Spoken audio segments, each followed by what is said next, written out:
there's a continuous ebb and flow that sort of exists within most of your life, and there are good times and bad times, and a lot of the time in these training scenarios I find myself really averaging out between the two extremes of really awesome performances and less than awesome performances, and that's just how it goes. I have to admit that I was not super pleased with this session, but in hindsight, and when you look at everything that happened on Thursday's workout and how positively that went and how solid of a session that was, it makes sense that I'd be a little bit torched coming into this. There just was so much to recover from when I was deadlifting 645 for 3 doubles, 685 for a double, and then for a triple, and then expecting much in this workout may have been a little premature of me. So granted, I am happy with how the reps were going, at least the fact that depth was good and everything looked solid. I just didn't feel very strong and I didn't feel very explosive.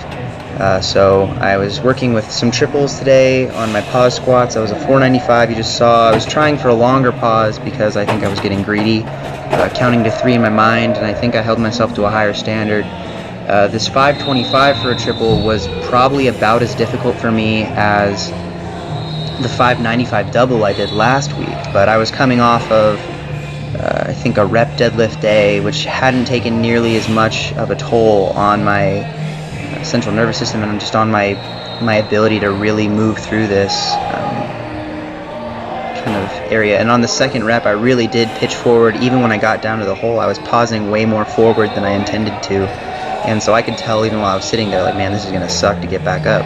But that's just how it goes sometimes. You have to take the good with the bad, and you have to understand that sometimes the effort you put in and, you know, what's your 9 RPE on one day may be a 7 or an 8 on another day, and it's just depending on how your preparation has you moving and how everything else is going. The Spoto presses felt fine.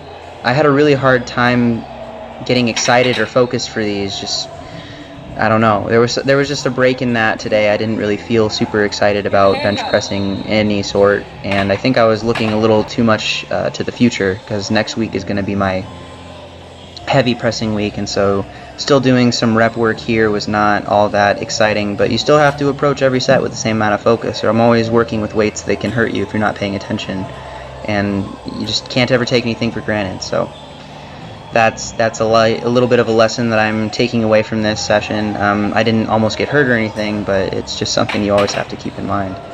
Afterwards, I did my conventional pulls, and again, I wasn't really expecting much out of these anymore. That first rep, though, the 405, that was a double overhand, no hook, and no chalk. Last time when I did the 405 sumo on Thursday to kind of test my grip, and I used chalk on it, it felt pretty solid, and that 405 here felt just as solid. There's a 495 with a hook grip. And then I was playing around, started adding the belt back in for these, more of a to see how it felt. I had already kind of chalked this session up to maybe not being a PR worthy session, and so I just wanted to see if I was still having the belt induced breakdown, because most of my pulls recently have been without one, and you still see there's a little bit more rounding that happens. It's almost like the belt acts as a pivot point for my back as a place where it kind of hinges in, and that's really something I want to avoid.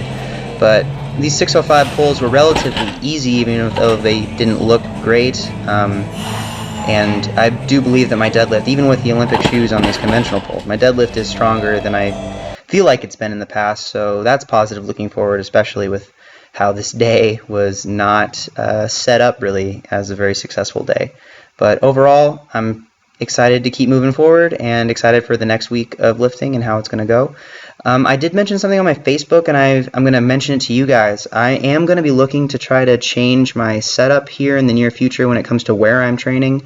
I'm moving into a house that has a garage, and the people that I've talked to and my roommates are really into the idea of me bringing in some garage type equipment. So I'm going to be looking for a rack, a Texas power bar, and a bench to use in that rack, and then enough weight, and that's really the simple setup right now. But if anybody has any hot tips on where to go for a solid rack, I want some stuff that's going to last a long time, and I want it to be as close to a competitive competitive type of setup. Part of the reason I want to do that is so that I can use some benches that are a competition height and use a bar that has the correct standard placing for rings, so I get a little bit more of my sport specificity in the practicing that I'm doing. So if you guys have any tips or ideas, weight is the most expensive thing right now, and I'm looking to try to find ways to offset that cost. So if anybody has any ideas of how I could go about doing that, or finding sales or good prices on weight, go ahead and leave those in the comments. I'd always appreciate any kind of insight that you guys would have on that. So thanks again for watching. I hope you enjoyed the video. I will have another commentary and workout up tomorrow, and then everything else is going to be Q&As and just living the life. So thanks again, and I'll talk to you soon. Bye.